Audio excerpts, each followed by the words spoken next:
আসসালামু আলাইকুম ফ্রেন্ডস, আজকে ইফতারে কি ভাজিয়া বানালাম তোমাদের সাথে আজকে সবটাই শেয়ার করব। চলো।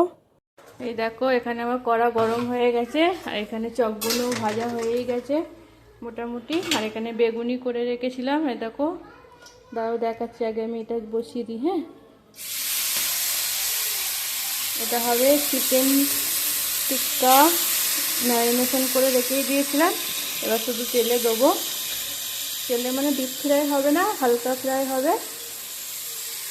তো ভাবলাম তোমাদের সাথে শেয়ার করি আজকে ইফতারের মেনু। ফল কাটাও হয়ে গেছে সব, মানে সব ফ্রিজে ভরে দিয়েছি এখন। শুধু এইগুলো ভাজাভুজিগুলো হয়ে গেলে আমার কমপ্লিট হয়ে যাবে সব কিছু। তো এই কটা এখন থাক। আর এই দেখো, এখানে বেগুনি ভেজেছি আর চপ ভেজেছি। আর এই যে ছোলা ভুনা তোমাদের দেখিয়ে দিই, ছোলা ভুনাও রেডি। আর ফল কাটাও হয়ে গেছে, শুধু এই চপগুলো হয়ে গেলে তাহলেই আমার হয়ে যাবে। এই তিনটে চপ আছে, এগুলো রেডি করে নিই। আর এটাও রেডি হয়ে যাক ততক্ষণ। এই হলো আজকে ইফতারের ভাজিয়ার আইটেম আমার। তো চলো, পরে দেখা হচ্ছে আবার। হ্যাঁ।